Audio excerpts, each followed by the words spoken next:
Hello, my dearest friends. It is time for a quarterly update, Q2. As I always say, thank you so much for tuning into this. It is not historically a very watched piece of content because I just did the mid-year freakout. I do the monthly wrap up. Not everybody is interested in stats the way that I am, but you are. So in this quarterly update, I just tell you the videos that I've made the last 3 months and my favorites basically, and various statistics. So I have, oh my God, my notebook kind of matches my shirt color. Quarter one was not good, and my average rating was a 3.2, so I'm happy to report April, May, and June I was at a 3.7, which is great. I read 10 less books than the first quarter. I was going through some allergy things and traveling around doing some stuff that meant I read a little bit less. And this is how many pages I read. I haven't calculated it yet. But here's the photos, the monthly pictures that I take, April, May, June. And then the stories that I post, April, May, June. I tend to organize it by I always put my best at the top and my worst at the bottom. And then it's kind of a mix in the middle, but it kind of goes from best to worst, so you can get a gauge before you actually watch my wrap-ups. And then my cute little stats that I make every month and post on Instagram and in my wrap-ups. Do I post them on Instagram? I might have just made that up. I think I just put it in my wrap-up videos. So now all of those stats combined, here's what's up. I read 10 5-star books, 27 4 stars, 16 3 stars, 3 2 stars, and 2 1 star. And then I didn't rate a couple just because I didn't feel like it. So it was good because there was a lot, the majority is 4 stars, which I consider a win. As far as books that I, where they came from, I read 15 books that I already owned. So got 15 books off of my TBR shelf. Claps for me, thank you so much. 31 books I bought and read. 31 books in the quarter. 10 came from the library. Not loving these numbers, honestly. I think, yeah, the first quarter I read so many more things that I owned. This quarter was not about reading things off my TBR. It was random video concepts where I was reading really random things. 3 books that I was sent and I did 1 reread. Then for genres, the majority was mystery, with 14 followed closely by horror and fiction, just general fiction, closely followed by fantasy at 10. Romance, I read 6, nonfiction 4, anthologies 3, sci-fi 3. Twice the amount of authors I was reading for the first time compared to authors that I've read from before. So that is a big jump also from the first quarter. It was mostly people I had never heard of, had never read before. And now for the videos that I made and my favorites from each one. I read 6 books in this video, where I was reading based on hate comments. And my favorite from here, my only 5-star, was The Heart by David Sodergren, which is a weird coastal creature story. I read 5 books in this video where it was 1997, I think, and I was trying to find a 5-star. And so the one that did that for me, that ended the vlog, was The Magician's Assistant by Anne Patchett. Just general fiction about a woman connecting with the family of her late husband. I read 5 books in this video where I was reading books recommended because they had amazing plot twists. I didn't rate anything 5 stars, so I guess I didn't agree that they had great plot twists. I think I read 5 books, or maybe it might have been 6. I'm missing things from every video. This was about my goal assessment and checking in on the things that I said I was going to do. I was going to reread a book. So I did that, and then I gave it 5 stars. I was going to read more short story collections. I was going to read off of my 24 books in 24 list. I was going to read more nonfiction. I accomplished a lot, but only 1 5-star came of it. 4 books is what I read in this video about reading authors that I've given 5 stars before. And none of these were 5 stars. So the experiment was a flop. Just kidding. I read some good things, just not all-time favorites. I read 3 books during this video where I was reading as much as I could in 24 hours. It was only 3 books at the end of the day, but I also read a lot of first chapters of a lot of things, and no 5 stars here. 3 books for my hockey video, and I did indeed get a 5. Shocker that it wasn't the hockey romance. It was the nonfiction. This is Call Me Indian by Fred Sisakamoose, and it was his life story of getting into the NHL, of experiencing the horrors of residential schools, and it was very well written. I read, I think, I think it was 5 books. Another one was Blackouts. In the video where 5-star, nope, not 5-star, 1-star reviews chose what I read, and I didn't read any 5 stars, which shouldn't be shocking because it was 1-star reviews. That was the reason I was reading them. I read 4 books in this video where I was just reading things that I feel like I was set up to love based on people's recommendations, and it was 4 books that I didn't already have on my TBR.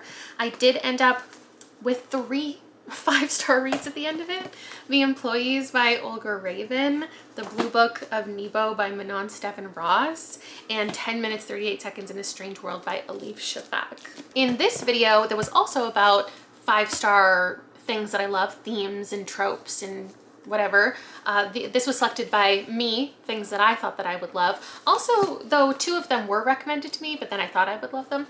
The 5 stars that came out of that video were The Husbands by Holly Gramazio and The Haunting of Belkwood by Gwendolyn Keist. My most recent vlog had me reading 2 mystery thriller books that I accidentally donated right after buying them and then went to repurchase them or reborrow them.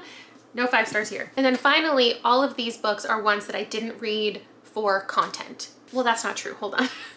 This stack is ones that I was reading for like a purpose. These 2 were my Literally Dead book club picks of the month, so I did end up, or their respective months, so I did end up doing live shows for those. I also did a live show for Fantastic Land because this was my channel members besties book club pick of the season.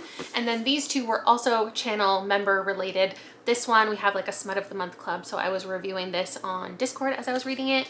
And this one, I made a standalone spoiler vlog for members because that's just what I felt like doing. And then these ones didn't end up in any content. Are there any 5 stars here? Oh yeah. I read some sequels that I was kindly sent. I read some new releases that I was hyped for, a nonfiction that I thought would add to my life, and it did. And then these 2 were just random picks. Actually, this one was sent to me too because I really wanted to read it and the publisher saw that, and it did end up being a 5-star. How to Become the Dark Lord and Die Trying by Django Wexler. And then this one I just randomly picked up, Ripe by Sarah Rose Etter. And there we have the stack of all of my 5 stars. I know I started the video and said that there was 10 of them.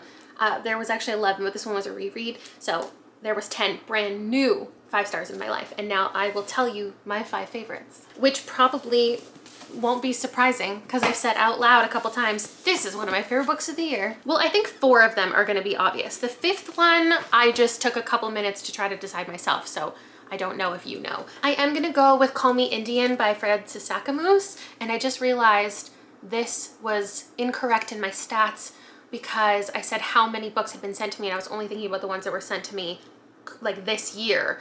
But this needs to be added to that stat because this was sent to me a couple years ago as a bookstore's like best books of the year. They sent me a whole package and I'm devastated. It took me a while to get to it. I read this for like my hockey video recently because I haven't read enough hockey books, and indeed I should have read this much earlier. So Fred Sisakamoose grew up in Saskatchewan and he is a residential school survivor, and it covered a lot of things including his family's decision to send him, how they felt about that in later years or how he interprets them feeling about that. It covered him finding a passion for hockey and something to live for, and the terrible treatment that he endured, the opportunities that he got to play hockey and how hard he worked, and the way that he didn't want to spend any more time away from his family than he had to, so he gave up certain opportunities, left the NHL, and then it also covered a good amount of time after that and him becoming a chief and just his experience getting married, having children, and all of the things in the hockey world that he's still involved with and feels passionate about. Extremely well written. It was penned, authored by Meg Masters as well as him, and I really just appreciated that. Now, number 4 is going to be The Husbands, because I can like look at this and see some things that weren't perfect about it. I don't know if this will be in my favorites of the entire year. I guess it depends like what is to come. But it was really just like the fun, lighthearted, silly concept that I wanted. It could have gone so much deeper. It could have been such a longer book, or it could have been such a shorter book.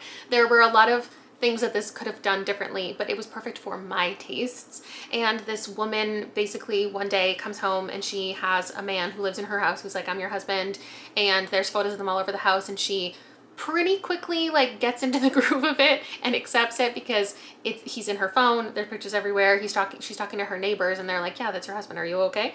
And then he goes up into the attic to fix something, and when he comes back, it's a different man. And so she learns the attic is magical, and she goes through many husbands over a good chunk of time. She learns some lessons along the way, but it's not a really like empowering or impactful book in that way. It's just kind of a silly take on modern dating. The idea of just like swiping through and trying out so many different people. But it also isn't just silly and wacky. Like, it has heart behind it. I really like how this ended. I don't think everybody will, but I had such a good time with it, and I'm really happy they ended up reading it. Number 3 is How to Become the Dark Lord and Die Trying by Django Wexler. Just because, again, this was really fun. And after my first quarter, all of my favorite books from that quarter were intense. They were serious, they were heavy, they were difficult to read. And I think the lighthearted ones were definitely needed. And this one is another time loop kind of story. We have a woman who, we start out the book and she teaches us a lot about how she got there and what version of her life she's currently in. And we don't really get to know much about her life before. She's just existing in this, kind of feels like a video game, where she wakes up and she has to complete a task. And if she dies and she doesn't successfully complete it, she starts over. She wakes up, everything is the same, and she has to start over, but she doesn't even know what she's trying to accomplish. And throughout the story, we go through a lot of different things. She has various relationships, sexual exploits. There are creatures, monsters around that she has to contend with. She takes them on journeys with her. She has to convince various groups of people to support her and basically vote for her to like become the Time Lord. There's competition type stuff. And overall, I just found it very fun and silly. In the number 2 spot is The Haunting of Elkwood by Gwendolyn Keist, because the other book I said, this is my favorite book of the year when I read it, and I read it more recently than this one. So that has to be my number 1. This one though, in the moment, like, I knew this was a favorite book of the year. And it is a story of these 3 girls who, when they were teenagers, something horrific happened. And there's some type of like magical witch stuff involved. We get into their friendship, we learn a lot.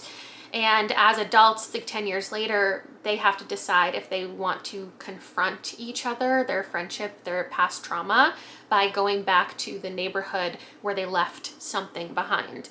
And the paranormal element of this, it's like kind of I wouldn't call it horror, it's just kind of a ghost? Is it a ghost story? I don't know what to call it. I'm not gonna call it anything.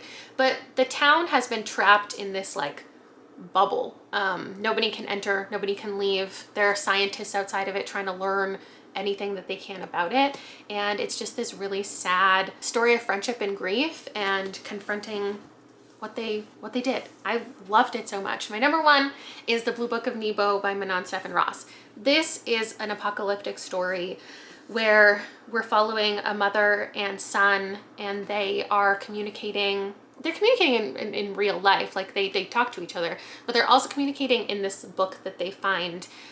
They're writing out their history and their past and their hopes and just what they're experiencing every day, as the area that they live in has been destroyed by nuclear activity, nuclear disaster. Civilization is gone. Like, they are the only people that they have that they know exist. And it's just about their survival and what they have to do while trying to find pieces of like happiness and love in their everyday. It's about how they witness each other going through what they're going through, their love for each other. And this was just like a perfect book. It was perfect for me. Very quiet apocalypse, end of the world, end of life as we know it. And it was a great time. So those were my 5 favorite reads. If you want to take a little screenshot, if we have similar taste, and these are to your taste.